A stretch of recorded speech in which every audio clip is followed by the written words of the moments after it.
Good evening, folks. Welcome to the Mastafran Artstream.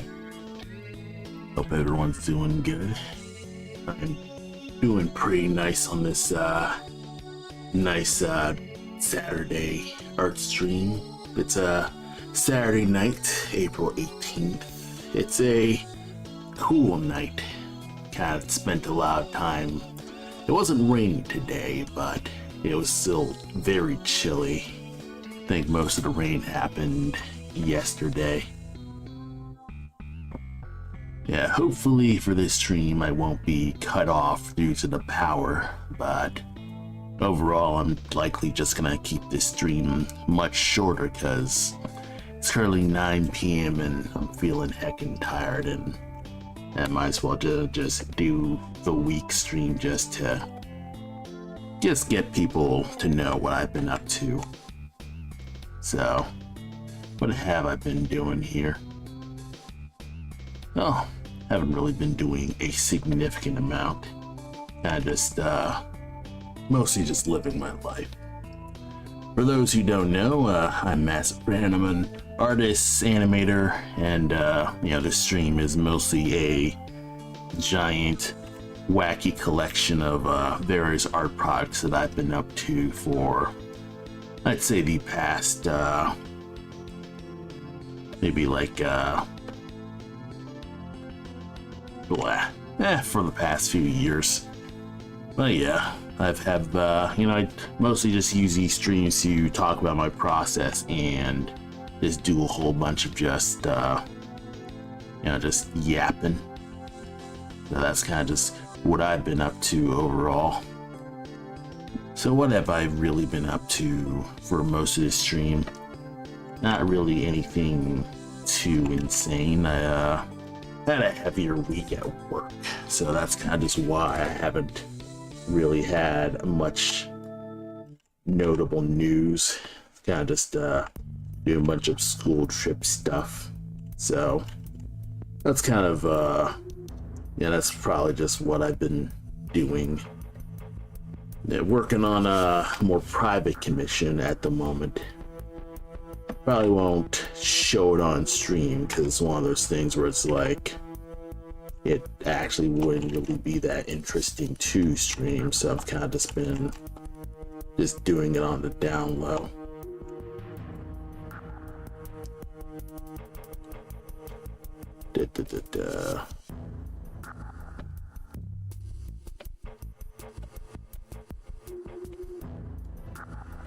Yeah. Alright, so will this work?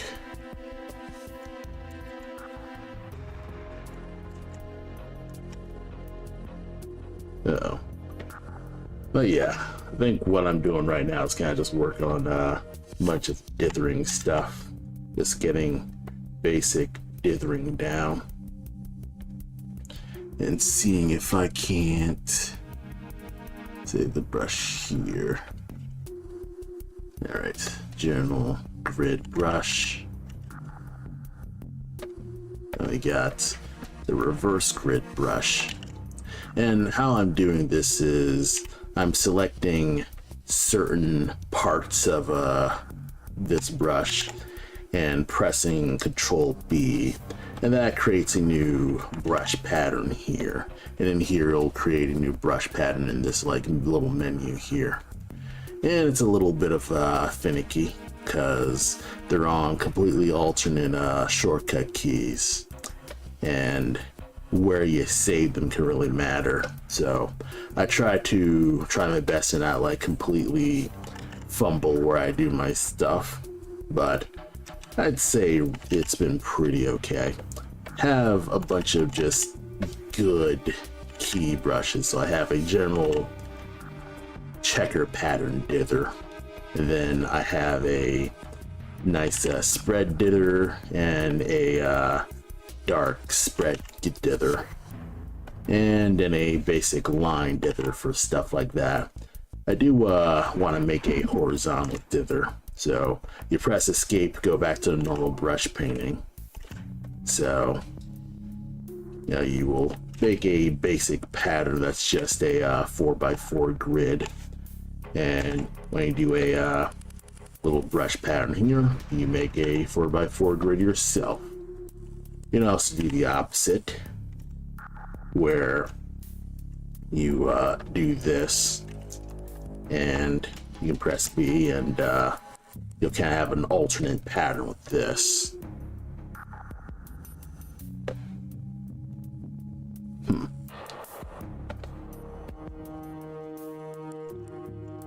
Can't only save a certain amount of brushes.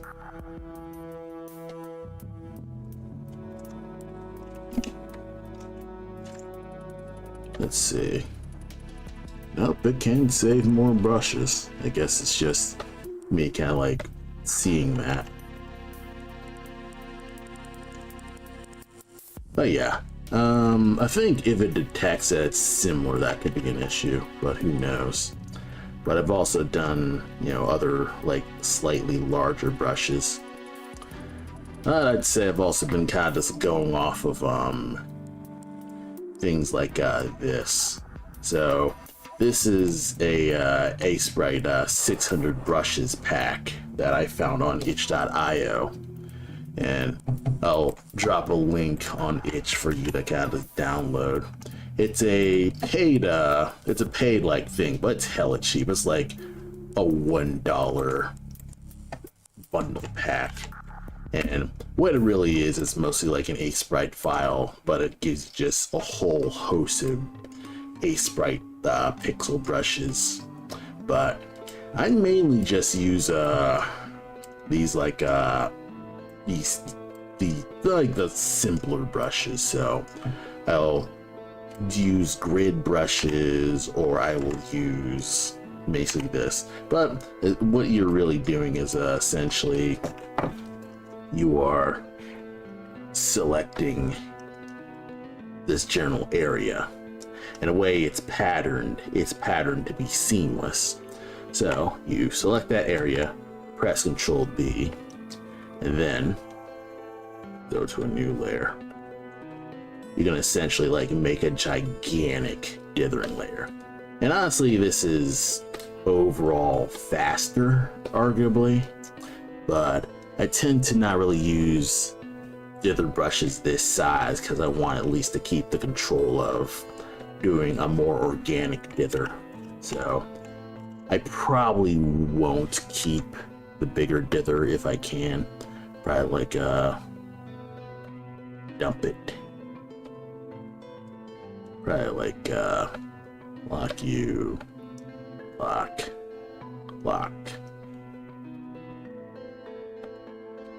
Alright, but I will do other brush sizes. There are other brushes I'm like, maybe I'll like stick with this. Like this brush I probably will do more of, but it's also a alteration of this other brush here. Well, actually no, because since I'm using just that, this would just get me normal bars. But if I use the entire thing, I will get this entire pattern. I think I could probably just how does this? Yeah, I think if I just do this.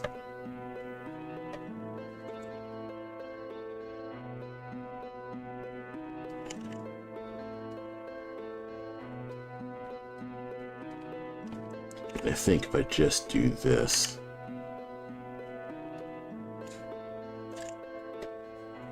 I'll get a similar result, but with a smaller brush.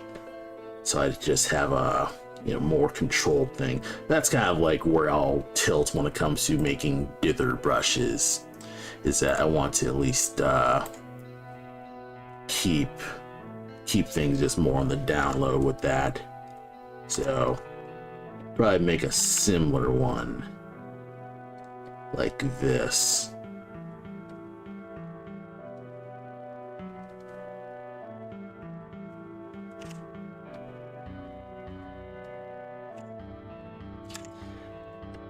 And make a figure 8 brush like this. Yeah, do stuff like that. Lock that brush. But I need to readjust that shortcut key there. Let's see other patterns I feel like I want to, I guess, ape.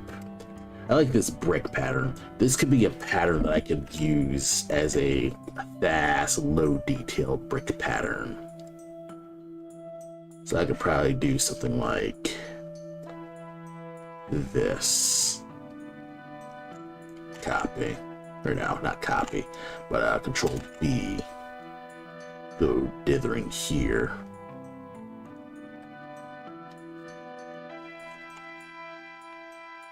That could work. Also, let me see if there's a way that I could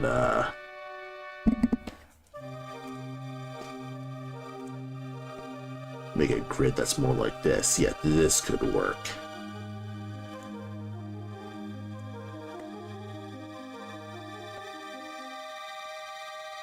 Yeah, so I'll do this.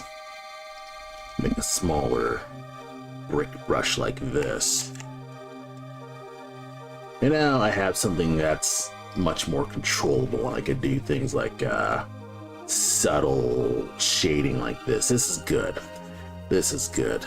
And then I just lock this.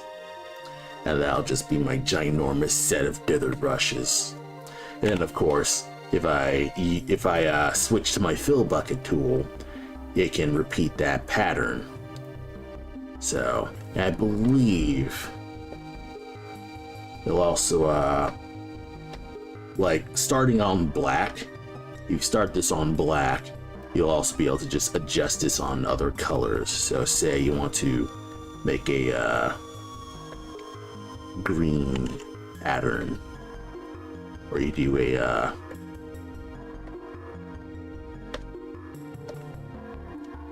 like this pattern.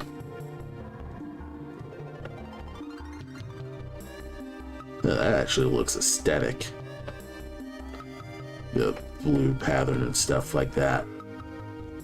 You know, if you start with black, just like any other Photoshop brush, you will be able to essentially just do this with basic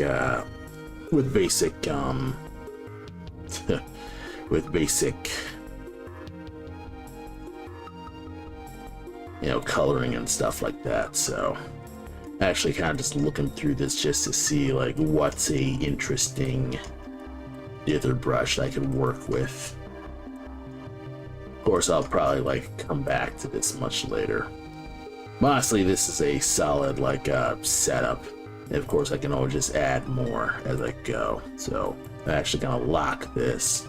But I used to have this setup completely filled up, but then when I was reinstalling Sprite, I guess lost most of my settings, and for some reason I can't export the dither brushes right now. So that's kind of one of those sucky things about Sprite sometimes. So what I'm going to also quickly do is go to commands, go to Alt 4, because I'm like, why the heck is it Alt 4? Live draw, play once. No, like skip you.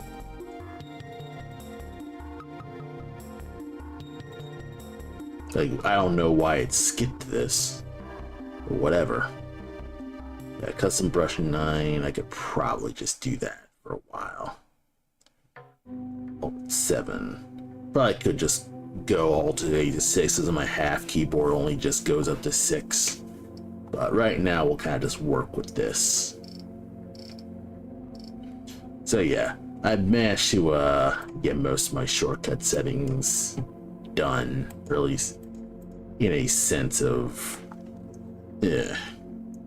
Then I could probably like do like Alt 1, go here, Alt 2, open, Alt 3. All right, think I'm in cooking mode.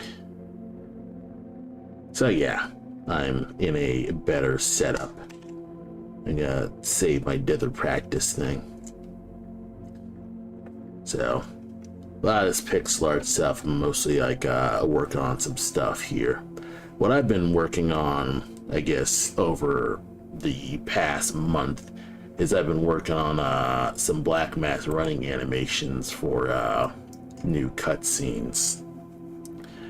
And this is for the video game that I'm working on called Black Mask. And right now I'm mostly just working on a bunch of cutscenes to just get things rolling with that. And of course, typically, when I'm working on the iPad, which means I don't have all my things together. So I need to do some fast oh, it's locked. I need to do some fast housekeeping overall. Yeah, that's mostly just what this stream's about, just housekeeping, really. That's really just what it's about, is just I'm just housekeeping, not really doing anything significant. In fact, most of the streams are mostly just going to be you watching me, maybe like rename files and stuff like that. That's mainly just what I'm yeah, this is just a work night stream that I'm just doing.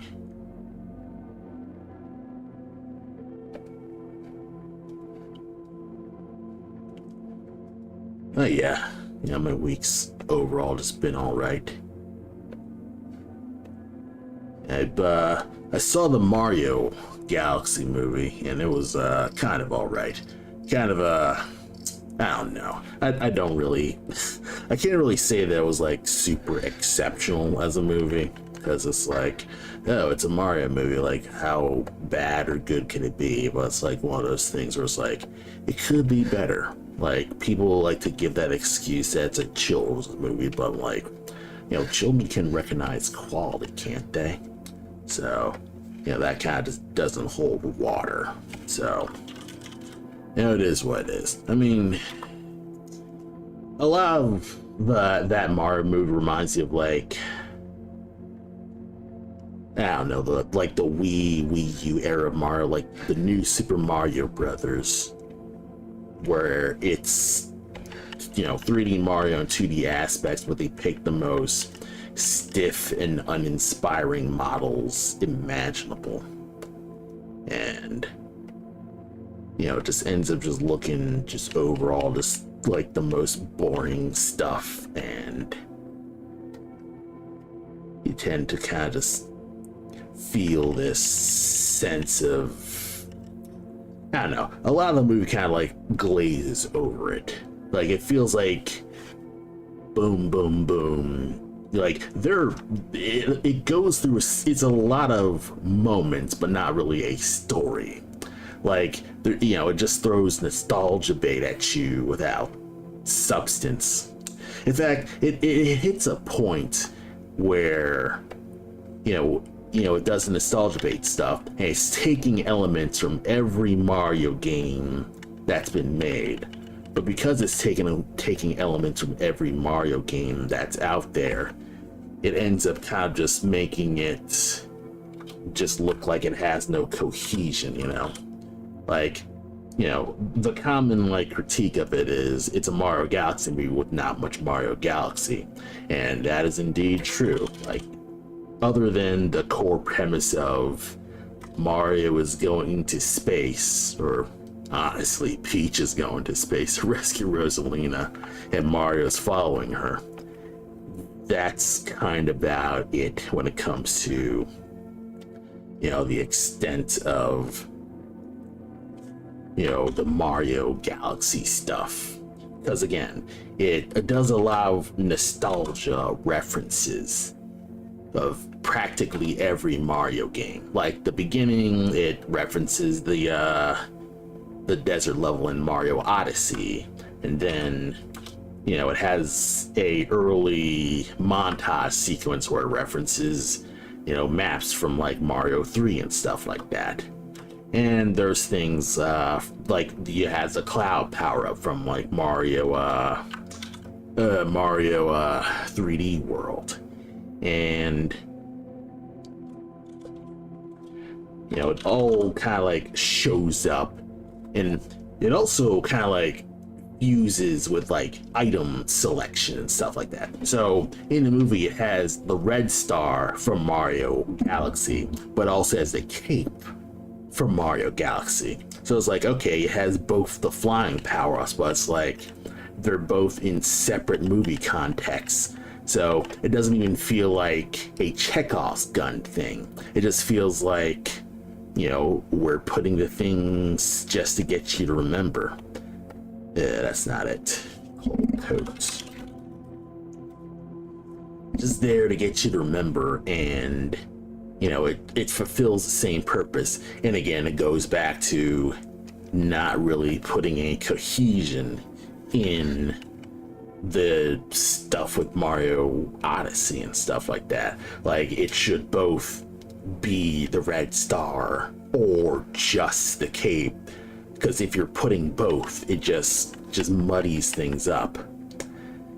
And honestly, I feel like that includes Yoshi as well. Like, Yoshi isn't really much of a character in that movie. Like, he's there, and that's kind of about it. Like, honestly, it also kind of like cheapens that like little teaser moment that he has, because like when they actually find Yoshi in the movie, they ask like, oh hey, how'd you get to the Mario thing?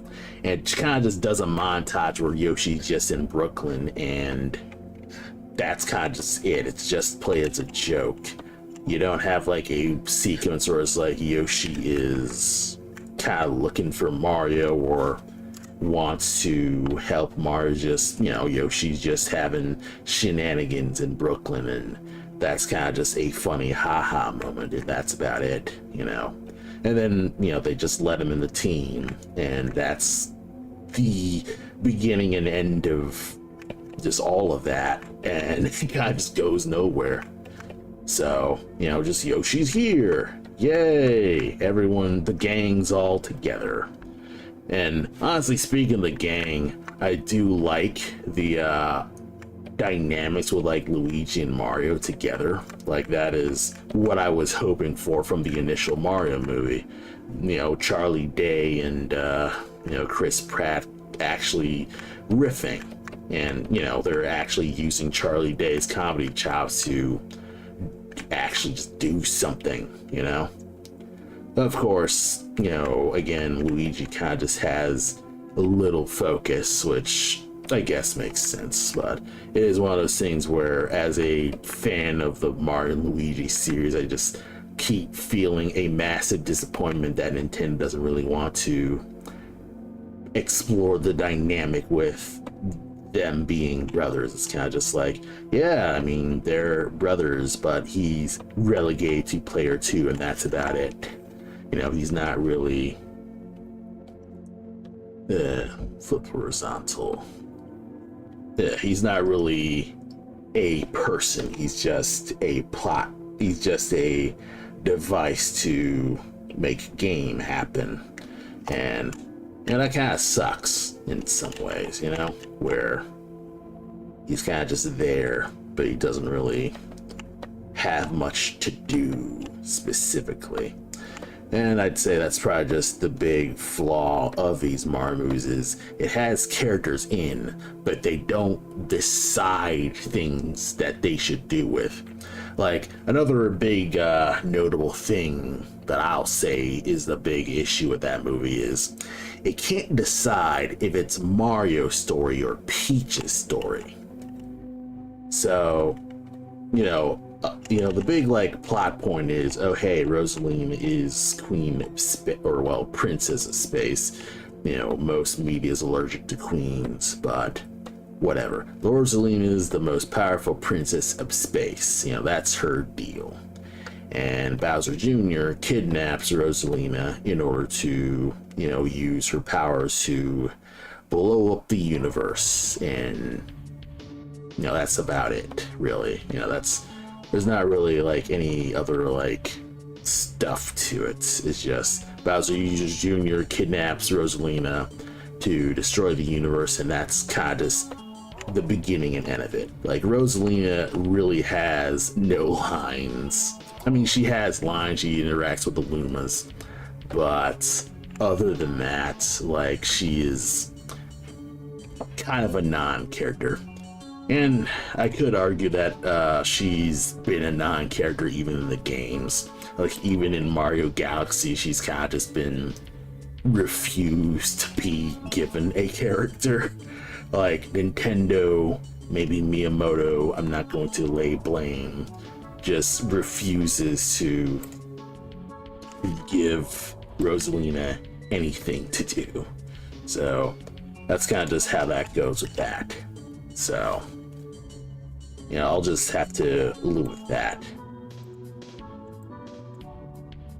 Let me, like, extend these here. How are we looking here?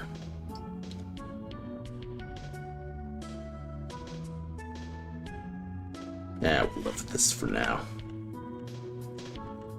Okay, what was this? Oh yeah, coats. So yeah, let's go. It's you know, the big story is just, you know, Peach needs to find Rosalina and rescue her before Bowser Jr. uses her power, her vague star power, to power this mighty galaxy